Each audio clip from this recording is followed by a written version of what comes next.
राधे राधे सभी को। आज इस वीडियो में मैं आपको बहुत ही आसानी से और बहुत ही सिंपल प्लाजो की कटिंग बताऊंगी और इसकी स्टिचिंग भी बताऊंगी। लेकिन इस वीडियो में मैं आपको सिर्फ कटिंग बताऊंगी। नेक्स्ट वीडियो में आपको मैं इसकी स्टिचिंग बताऊंगी। इसे बनाना बहुत ही आसान है और ये मिनटों में बन जाता है। तो चलिए हम ये प्लाजो बनाते हैं। हमें कपड़े को पहले 4 फोल्ड करना है, लेकिन प्लाजो के लिए कम से कम 1.25 मीटर या ढाई मीटर कपड़ा होना ही चाहिए। कम से कम 1.25 मीटर कपड़ा ज़रूर होना चाहिए। तो हम कपड़े को चारों साइड से बहुत ही अच्छे से फोल्ड कर लेंगे। बिल्कुल आपको किनारी से किनारी मिला करके बहुत ही अच्छे से इसे फिनिशिंग के साथ फोल्ड करना है। नीचे की साइड में स्केल से एक सीधी लाइन ड्रॉ कर लेंगे, जिससे जो भी इसमें क्रॉच वगैरह होगा वो आसानी से निकल जाएगा। लाइन ड्रॉ करने के बाद मैं यहाँ पर अपना मेजरमेंट लिख रही हूँ। लंबाई इसकी 37 इंच है, कमर इसकी 40 है, हिप साइज इसका 46 है, ये प्लस साइज का है, और थाई इसकी 30 इंच है। ये सभी इंचेस में नाप है। और इसका जो बॉटम है, जो मोहरी होती है नीचे की साइड की, वो आपके अकॉर्डिंग आप कितनी भी रख सकते हो, लेकिन मैं इसमें 24 इंच रख रही हूँ। और इसी मेजरमेंट के आधार पर यही 5 नाप होते हैं जिनसे हम प्लाजो की कटिंग करते हैं। तो देखिए नीचे में स्केल से, जो स्केल है मेरा ये 1.5 इंची का है, तो मैं इतनी ही चौड़ी एक लाइन ड्रॉ कर लूंगी इसमें नीचे फोल्ड करने के लिए। अब हम इसकी लंबाई का नाप लेंगे। तो जो मैंने लाइन ऊपर वाली खींची है उसी से हम लंबाई का नाप करेंगे और दोनों साइड में एक एक मार्क कर लेंगे और स्केल से इस लाइन को सीधा ड्रॉ कर लेंगे। ये अब जो बीच का पार्ट है यही हमारी मेन लंबाई होगी। नीचे ऊपर लास्टिक के लिए मैं 2 इंच एक्स्ट्रा ले लूंगी। आप 2 से 2.25 भी ले सकते हैं और एक लाइन ड्रॉ कर लेंगे।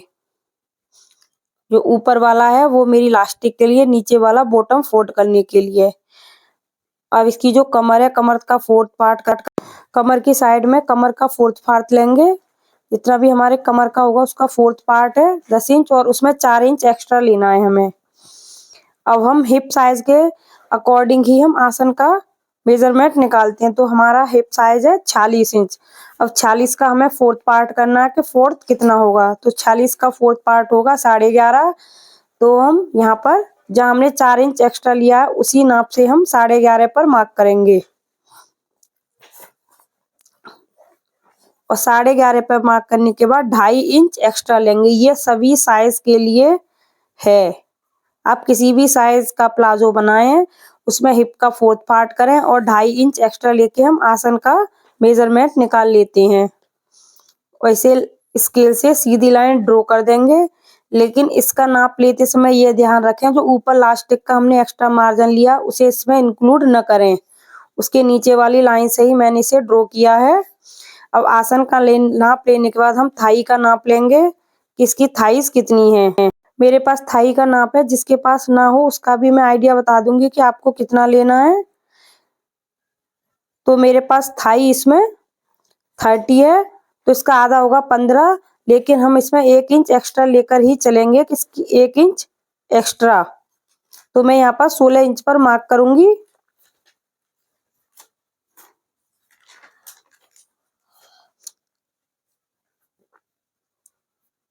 और 16 इंच पर मार्क करने के बाद सीधी लाइन ड्रॉ कर लेंगे हम। अगर आपको इसको थोड़ा सा लूज और बनाना है तो आप 16 की जगह 17 इंच भी ले सकते हो। अब हम इसके बॉटम का निशान लगाएंगे। इसका बॉटम कितना है, तो बॉटम इसका 24 है, तो 24 का हाफ होगा 12, लेकिन हम इसको 13 इंच पर मार्क करेंगे क्योंकि यह 1 इंच सिलाई मार्जिन का चला जाएगा दोनों साइड से आधा आधा इंच। और कर्व वाली स्केल लेंगे जो लेग शेप की है, और यहाँ पर इस तरह से आप इसे विदाउट स्केल के भी कर सकते हो, लेकिन स्केल से इसकी शेप बहुत अच्छे से आ जाती है। बॉटम आप इसका कितना भी लूज या टाइट कर सकते हो आपकी इच्छा अनुसार।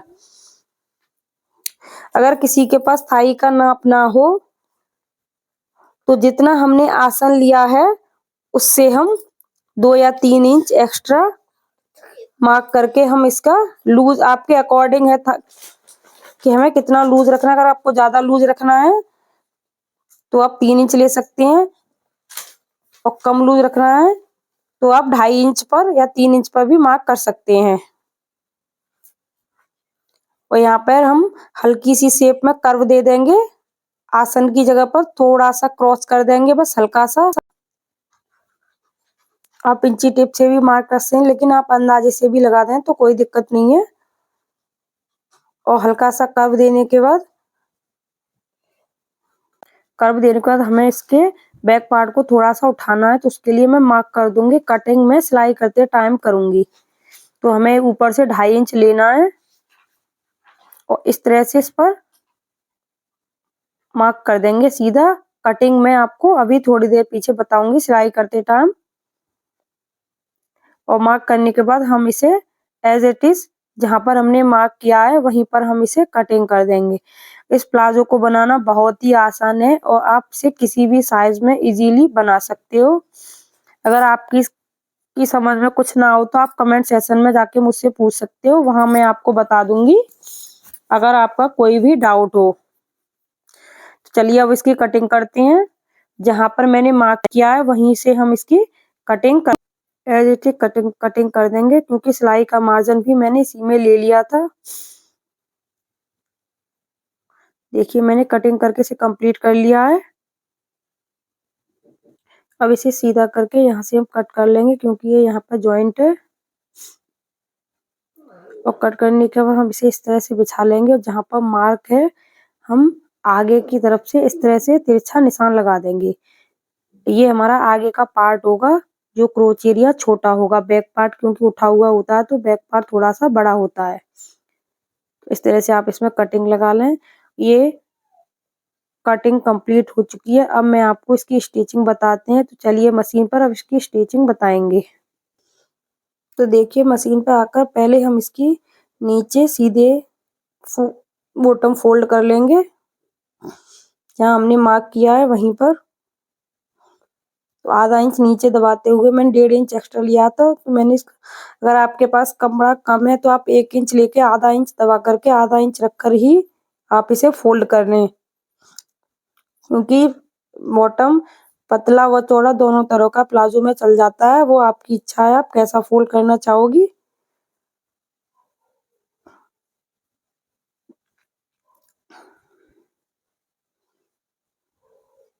तो देखिए मैंने इसका बॉटम फोल्ड कर लिया है। जिस तरह से मैंने इसका बॉटम फोल्ड किया उसी तरह मैं दूसरे पार्ट का भी कर लूंगी। तो देखिए मैंने दोनों के बॉटम फोल्ड कर लिए। देखिए इसका भी कर लिया और मैंने इसका भी कर लिया। अब दोनों को बराबर रखते हुए दोनों पैरों को अलग अलग हमें सिलना है। पहले मैं एक पैर की सिलाई करती हूँ। यहाँ पर हम पहले एक बार पक्का कर लेंगे और पक्का करते हुए आधा इंच का मार्जिन रखते हुए हम सिलाई लगा लेंगे।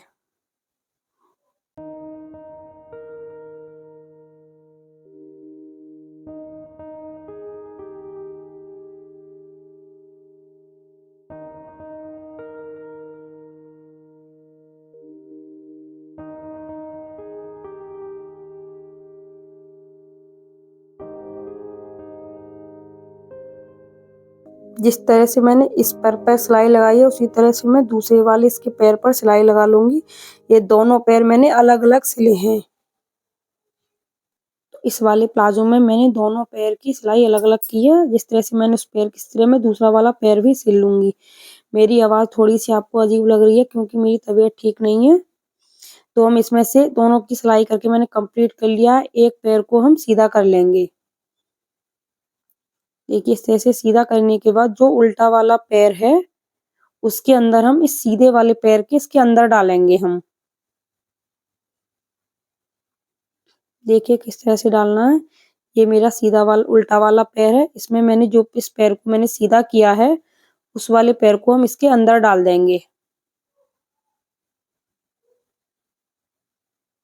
अंदर डालने के बाद हम दोनों की क्रोच एरिया को बराबर से मिलाते हुए इस तरह से बिल्कुल बराबर मिलाते हुए सिलाई लगाएंगे। इस तरह से हम बराबर हमें क्रोच एरिया की तरफ से बराबर रखना है।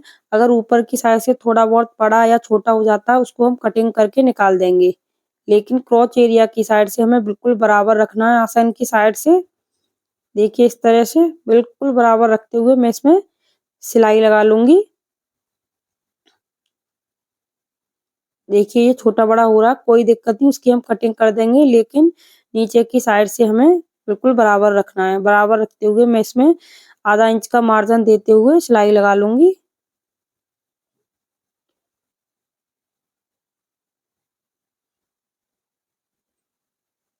देखिए मैंने सिलाई लगाकर कंप्लीट कर लिया। अब इसमें से हम एक पैर को निकाल लेंगे। देखिए ये बनकर कंप्लीट हो चुका है। अगर हम इस तरह से सिलते हैं तो यहाँ से ये कभी नहीं फटता है बैठने या उठने में। अब हम इसमें ऊपर प्लास्टिक के लिए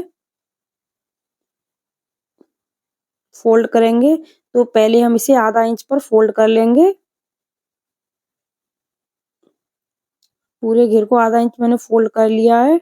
अब हमने जितना इसमें मार्जिन रखा है उसी मार्जिन से फोल्ड करते हुए हम इसमें एक सिलाई लगा लेंगे। फिर बाद में हम इसमें इलास्टिक अटैच करेंगे। पहले हम इसमें सिलाई लगाते हैं। जितना हमने फोल्डिंग के लिए रखा था ऊपर की साइड में, उतने पर हम पूरी इस तरह से पकड़ते हुए सिलाई लगा लेंगे।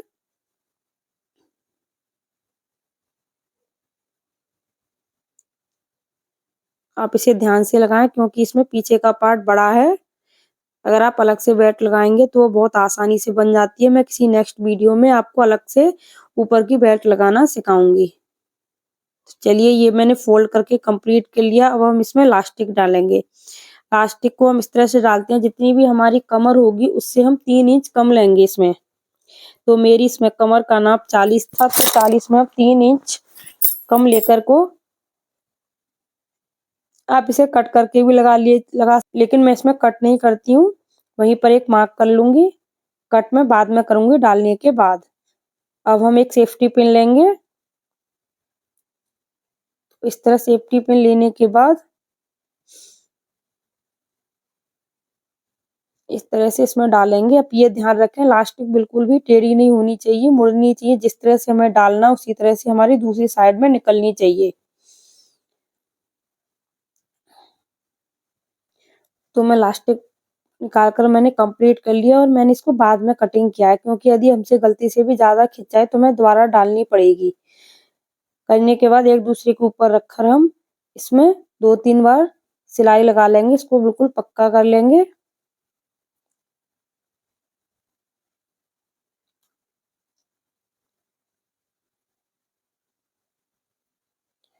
पक्का करने के बाद इस तरह से पकड़कर खींच लेंगे। बहुत ही इजीली ये लग जाती है।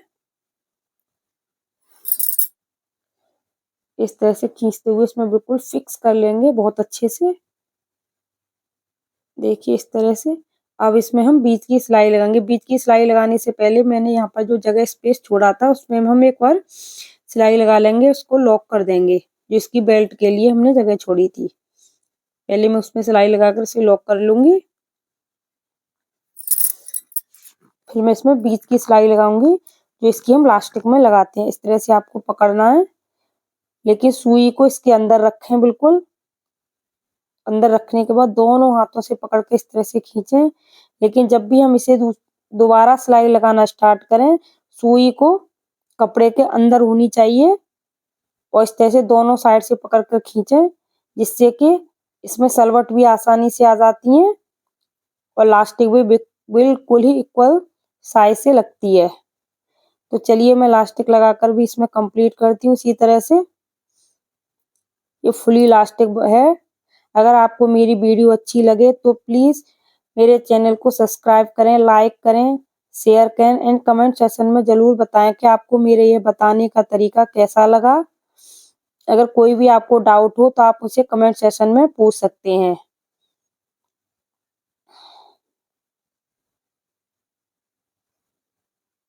देखिए ये इलास्टिक भी लगकर बिल्कुल कंप्लीट हो चुकी है।